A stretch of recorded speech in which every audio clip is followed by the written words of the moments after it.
Before we start the episode, the host you've known up until now, Joe Gallagher, has chosen to move on from Church Militant. It was an amicable departure, and we wish Joe well. He is a close friend of mine, and he was proud to hear I am now filling in for him. So I'm your new host, Joseph Enders, and welcome to the new Red Top Report.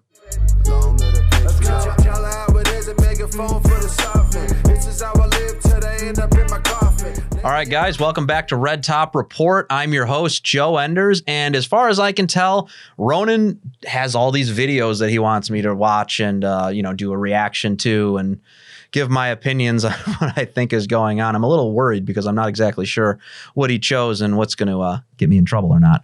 But Ronan, what do you got for us, Ronan? Let's check it out right now. Oh no, dude, I am so scared. I am not ready for this.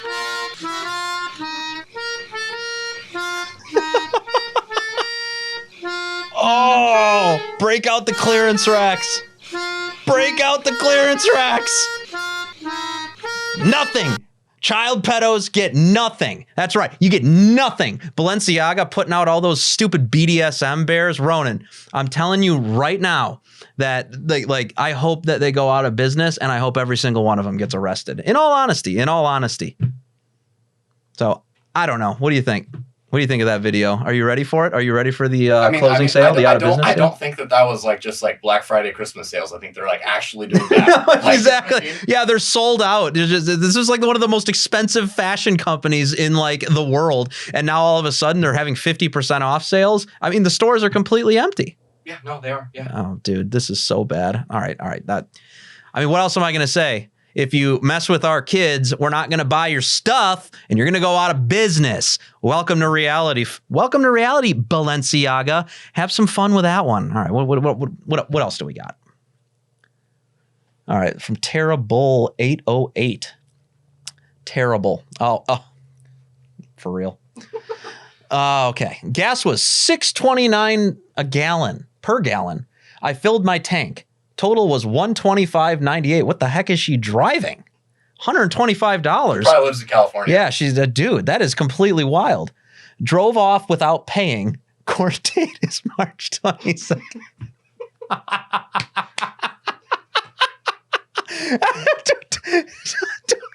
Don't steal gas, guys. I know it's Biden's fault and it's expensive. The fine was $70. Do you not see this? The fine was $70. Savings, $55.98. Follow me for more money-saving tips. Hey, actually. No, don't do that. Do not do that. Don't listen to me. Ronan, next, hurry up. I know you guys have played in front of a lot of celebrities, but what was it like to compete in front of royalty tonight? The Prince and Princess of Wales were in the building. It was just a regular game to me.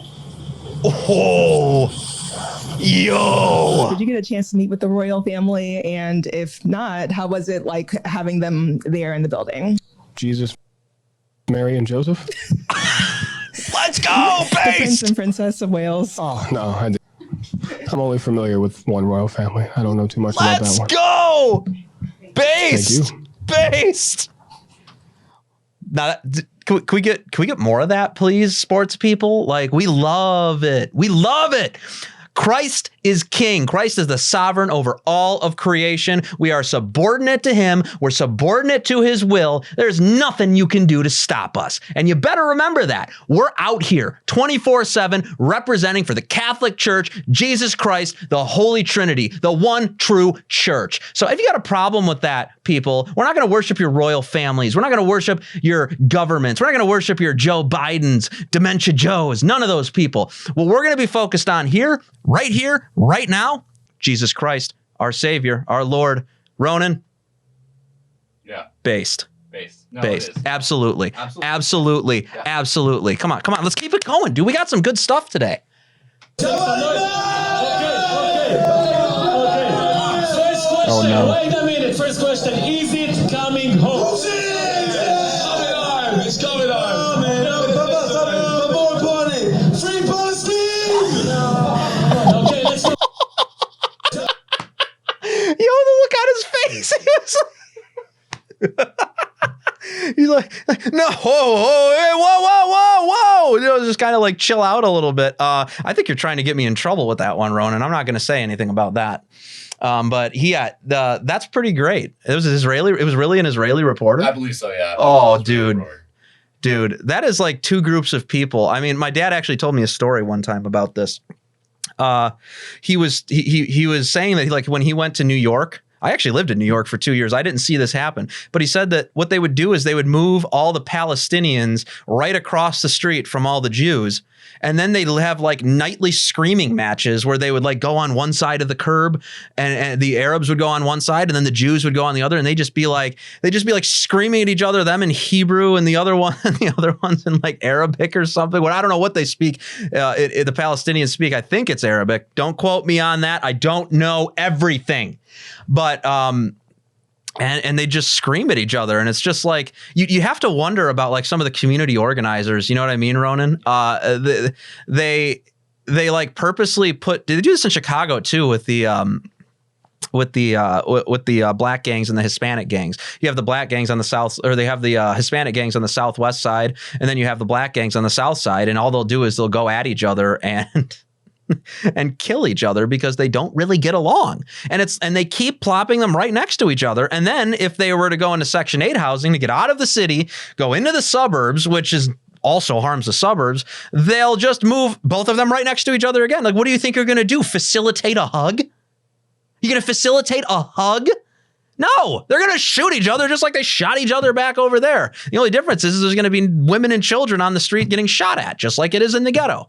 So, I mean, this whole idea of doing that, I get the German soccer teams having a little fun, doing a little troll, making the Israeli media go like at them. But overall, it just reminds me of just how screwed up America is. All right, what's our next one?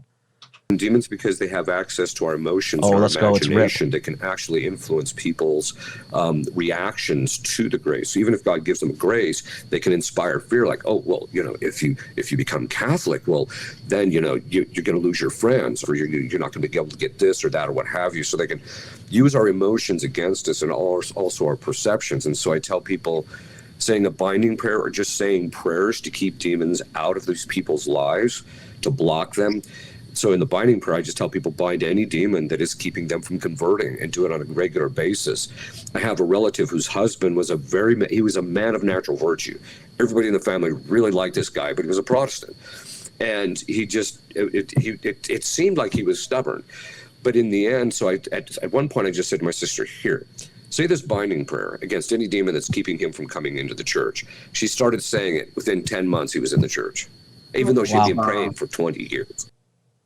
Yeah, I mean, look, that's very interesting because you got to look at everything kind of through the lens of every single thing that you do is is related in the spiritual world. This is spiritual warfare that we're all going to be engaging in, and I think Father Ripperger makes like a really good point there. That is Father Ripperger, right? Yeah, that's definitely him. Sounded like him, looked like him, and what he's saying is that is like if there's spiritual things holding you down, keeping you from going out and spreading the gospel, converting, doing all these things. I mean, that story is just a perfect example of how chaining down the demonic things holding you back can actually bring you to conversion or bring you to greater holiness. Because no matter what you do, you're always going to be getting attacked by people, and you're going to be being attacked on a spiritual level by the forces of evil. It could be a demon, it could be any realm of evil spirit. So it's good to see that Father Ripperger has these stories that he's able to tell people.